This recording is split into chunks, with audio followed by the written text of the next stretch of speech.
The sound of metal scraping against concrete ripped me out of sleep just after 6 in the morning. At first, I thought it was the trash truck making an early stop. Then my phone vibrated.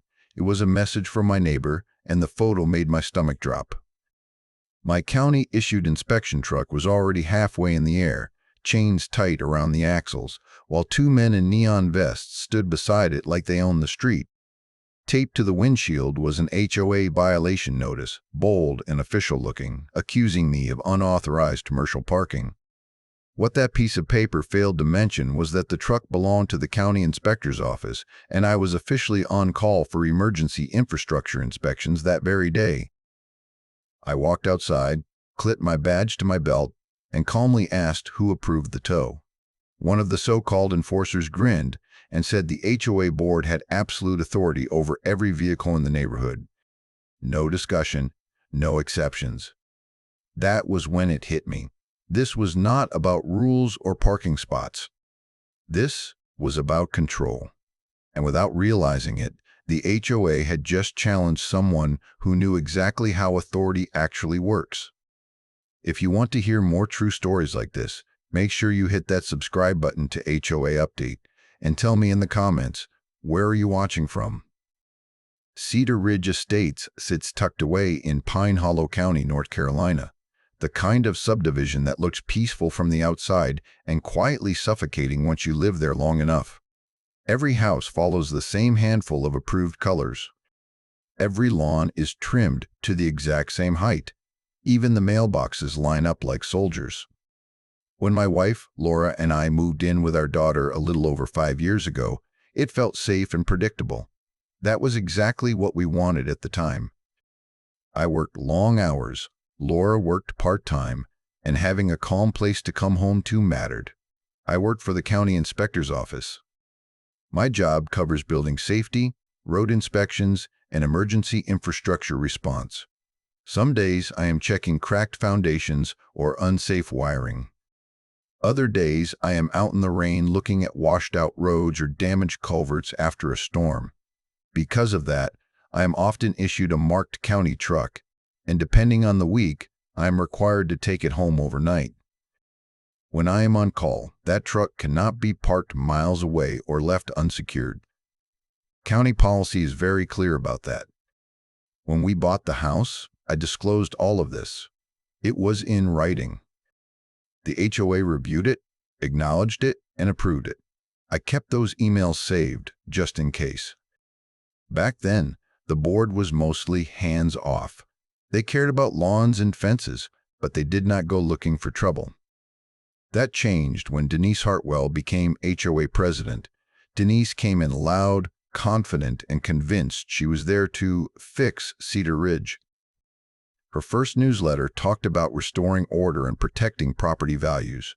Within weeks, violation letters started showing up everywhere. Trash cans left out past sunset. Garden flags not on the approved list. Mailboxes painted the wrong shade of black. One neighbor got cited because their car tire was touching the curb by an inch. It felt less like an HOA and more like a power trip. At first, my truck was left alone. I assumed Denise understood the exemption or had at least read the records.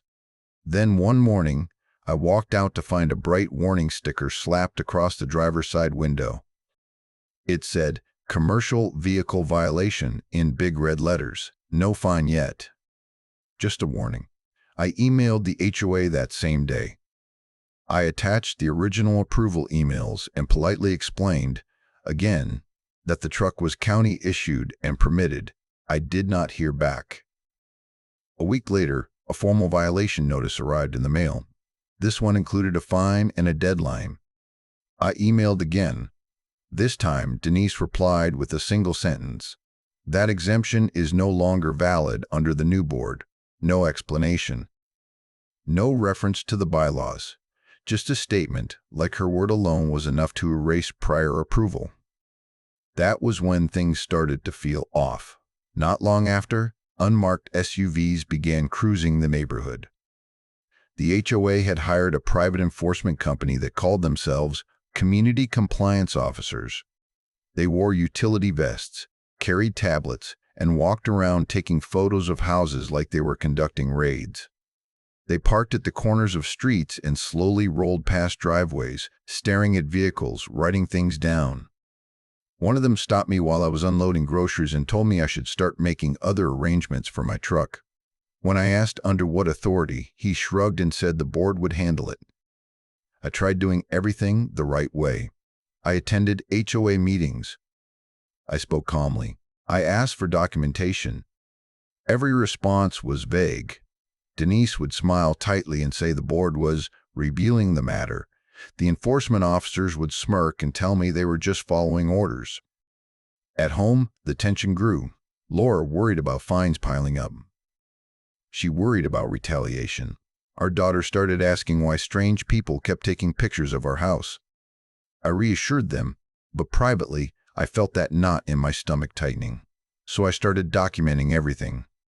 Every email, every notice, every time an SUV drove past, every interaction, written down with dates and times spelled out. I took photos. I saved voicemails. I backed everything up, because deep down, I knew this was not going to end with a simple warning letter. Something told me the HOA was not going to back down quietly, and something else told me they were about to make a very serious mistake. The warning stickers stopped being warnings almost overnight. What had started as polite-looking notices quickly turned into fines with hard deadlines attached. Every letter used the same vague language, always citing board authority, never pointing to an actual rule or bylaw. When I asked for specifics, Denise brushed it off and said the supporting documents were internal board materials and not something homeowners needed access to. That alone told me something was wrong. The fines kept stacking up, each one larger than the last. Then the language shifted. The next notice did not just threaten additional fees. It threatened towing. One evening, I got home late after inspecting a washed-out culvert on the edge of the county. It had rained all day, and I was exhausted. I parked the truck in my driveway like I always did, shut the door, and barely had time to loosen my boots when there was a knock at the front door. It was my neighbor, Mark. He looked nervous. He told me the HOA enforcement SUV had been driving slowly past my house for the last 20 minutes.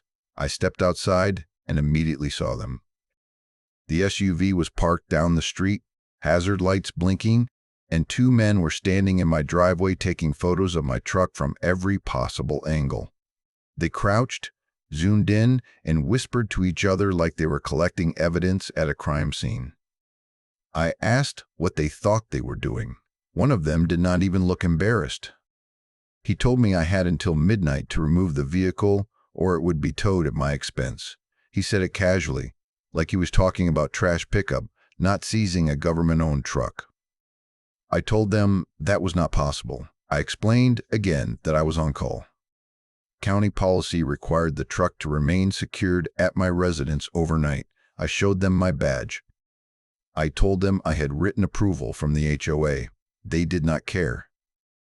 One of them shrugged and said, "That sounds like a you problem." That night, I barely slept. I kept checking the driveway through the window, half expecting a tow truck to roll in at any moment. The stress was starting to sink into every corner of our home. Laura asked what would happen if they actually towed it. I did not have a comforting answer. My daughter asked why the men kept coming back. I told her it was a misunderstanding, but even I did not believe that anymore. The next morning, I sent another email to the HOA. This time, I copied the county legal department and my supervisor. I laid everything out clearly. The approval, the policy, the threats. I stay professional, calm, direct. Denise responded less than an hour later. Her reply did not address a single point I made. Instead, she accused me of threatening the board with government influence and warned that continued behavior like this could result in escalated enforcement actions. Reading that email, something finally clicked. This was not a misunderstanding. This was not ignorance. Denise knew exactly what she was doing. She was testing how far she could push. She was daring the county to intervene. And she was convinced her position as HOA president made her untouchable. That realization hit harder than any fine notice. The tension at home grew heavier by the day. Laura started worrying about retaliation, not just fines, but harassment. Our daughter flinched every time an unfamiliar vehicle slowed down near the house, and I started asking myself a question I had avoided until then. How far was Denise willing to go just to prove she was in control? I did not have to wait long for the answer. It arrived early one morning, announced by the sound of chains dragging across concrete. The sound I woke up to that morning was unmistakable. Heavy metal scraping against concrete, chains rattling. An engine idling too close to my house. I looked out the front window and felt my chest tighten. A tow rig was already backed into my driveway, its boom raised, cables hooked to the county truck like this was some routine job. I stepped outside slowly, forcing myself to stay calm. Two men were already at work tightening chains and checking their straps. I asked them to stop and requested the authorization paperwork. The driver did not argue. He handed me a clipboard like he had done this 100 times before. The work order was simple. It listed my address, the vehicle description, and the reason for tow, unauthorized commercial parking. At the bottom was a signature, Denise Hartwell. That was it. No county notification. No coordination with law enforcement. No verification that the vehicle was privately owned. Just an HOA president's signature ordering the seizure of a government-issued truck. I pointed this out to the driver. I told him the vehicle belonged to the county and that towing it without proper authorization was unlawful. He laughed, actually laughed, and said he was just following orders. One of the other men added that the HOA had full authority in the neighborhood. That was when I stopped explaining. I pulled out my phone and made a call to my supervisor. I told him exactly what was happening, where I was, and who signed the order. He told me to stay put and not interfere physically. Then he made a few calls of his own. Less than 15 minutes later, a county vehicle pulled up. My supervisor stepped out, took one look at the tow rig, and asked to see the paperwork himself. His expression hardened as he read it. He asked the tow operator if they had verified ownership of the vehicle. They had not. Within 30 minutes, a sheriff's deputy arrived. He reviewed the work order, then looked at the county seal on the truck. He asked a simple question that changed everything. Who instructed you to seize government property? The confidence drained out of the tow crew immediately. One of them started stammering. Another avoided eye contact. The deputy explained, calmly but firmly, that towing a county vehicle without authorization could be considered unlawful seizure. He ordered them to lower the truck. The chains came off fast. The deputy issued a warning on the spot and told the tow company to leave the property immediately. My supervisor took photos of the work order, the tow rig, the truck, and the enforcement SUV parked down the street. He wrote down names, times, and company information. Everything was documented. Neighbors gathered on their lawns, whispering and watching as the tow rig pulled away empty. Later that afternoon, I checked my email and found a message from Denise. It accused me of escalating unnecessarily and claimed the board was simply enforcing community standards. There was no apology, no acknowledgement of the county's involvement, just irritation that her authority had been challenged. I forwarded the email, along with photos and reports, directly to county legal. That was the moment everything changed. What had started as a parking dispute was now a documented incident involving unlawful enforcement, improper towing authorization, and interference with county operations. This was no longer an HOA issue. It was a legal one, and Denise had no idea what she had just set in motion. The county did not waste time. By the next business day, a formal inquiry was opened into Cedar Ridge Estates and its HOA enforcement practices. What began as a single tow attempt quickly widened into something much bigger. The first thing investigators confirmed was simple and damning. The HOA had no agreement, contract, or legal authority to enforce rules against county-owned or government-issued vehicles. Not now, not ever. That alone would have been enough to shut everything down. But it was only the beginning. As county legal dug deeper, they discovered that Denise had personally signed multiple enforcement documents claiming authority she did not have. In several cases, she listed herself as an authorized agent acting on behalf of local government entities. That was not just overreach, that was misrepresentation. At the same time, I filed a formal complaint detailing every interaction, every notice, and every threat. Once word got out that the county was involved, neighbors started coming forward quietly at first, then in waves. One homeowner reported that their car had been damaged during an improper tow and that the HOA refused to pay for repairs. Another showed proof of fines issued without notice, followed by late fees added before the original fines were even delivered. A retired couple brought in letters threatening liens over violations that did not exist in the bylaws at all. Patterns started to emerge. County legal formally requested HOA records, including enforcement logs, towing authorizations, contracts, and financial statements related to fines and fees. The board responded by delaying. Deadlines were missed.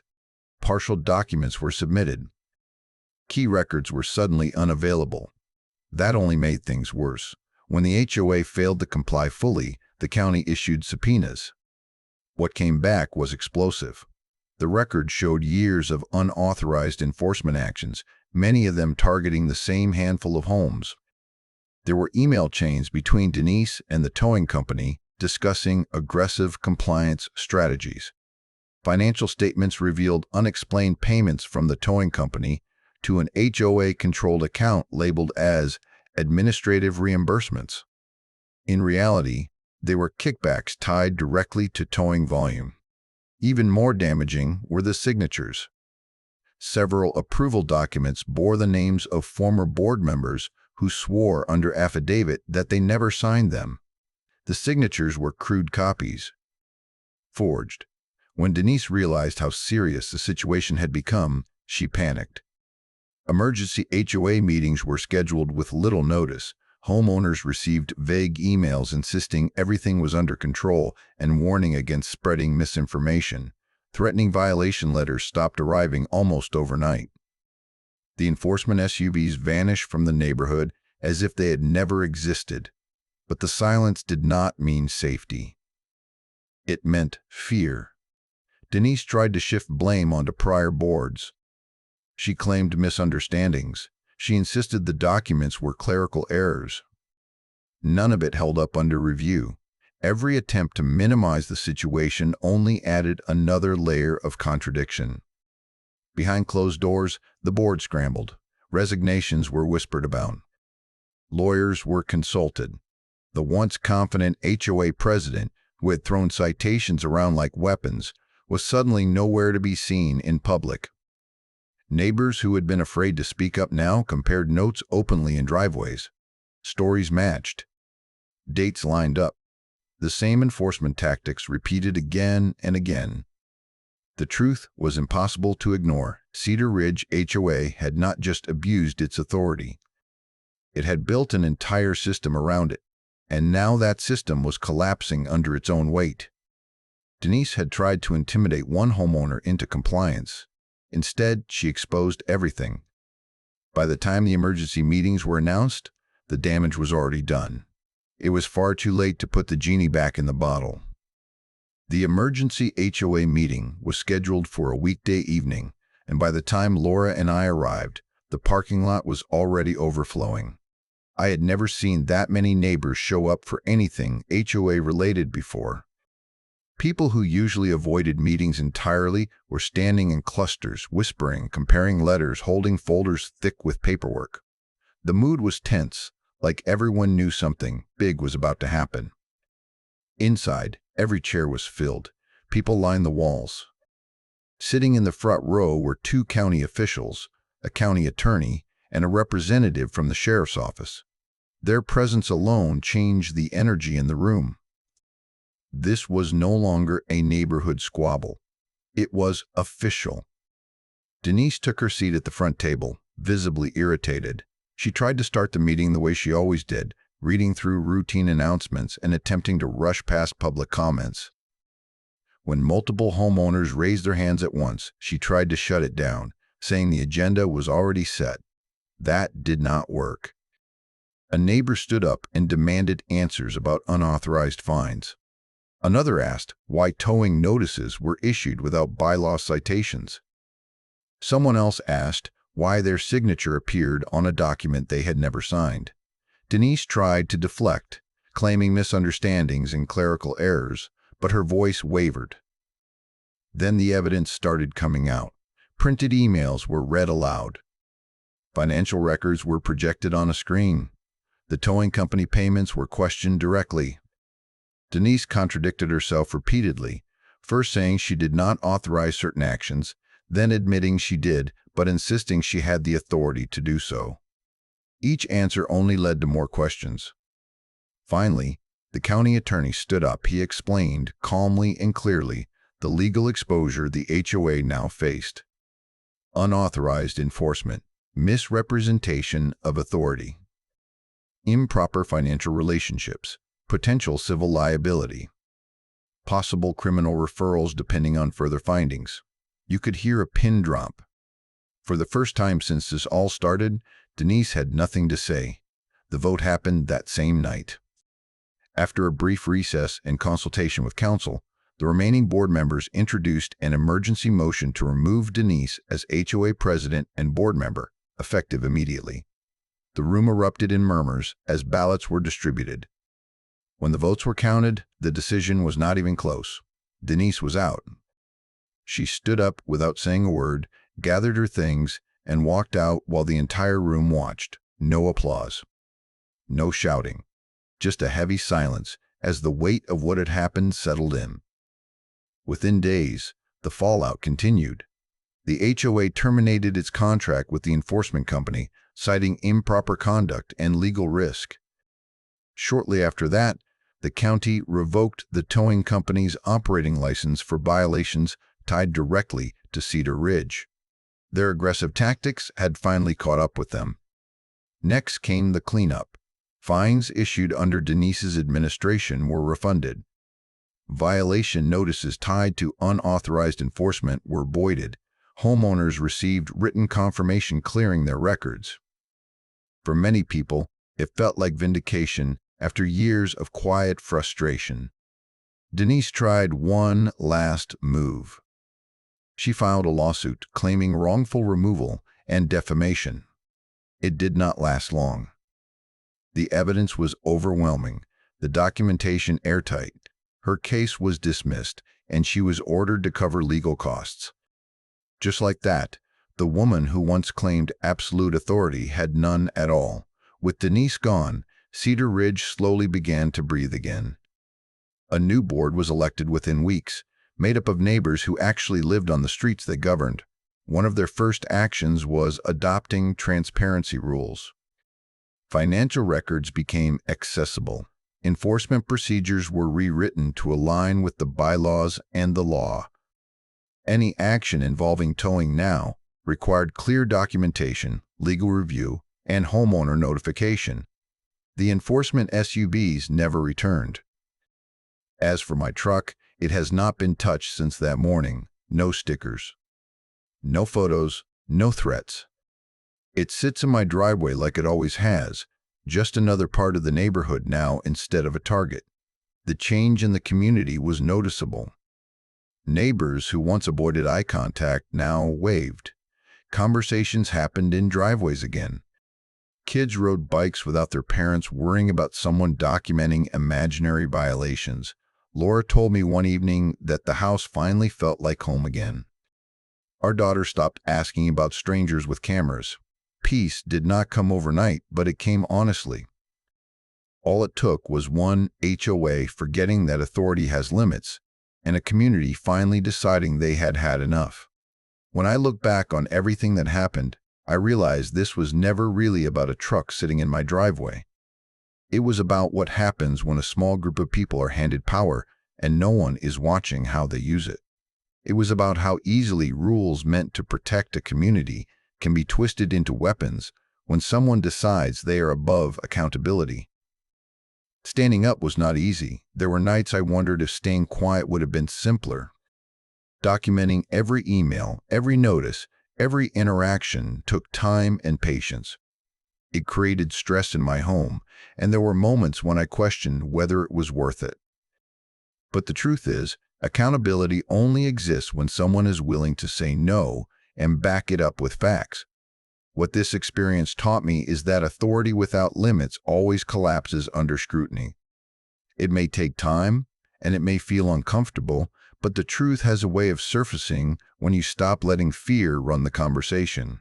One person speaking up gave others the confidence to do the same, and that changed everything. If you are dealing with an HOA that acts like it is untouchable, remember that rules apply to everyone, especially the people enforcing them. Power does not come from a title. It comes from trust, transparency, and restraint. And if you want to hear more true stories like this, make sure you hit that subscribe button to HOA Update. And tell me in the comments, where are you watching from?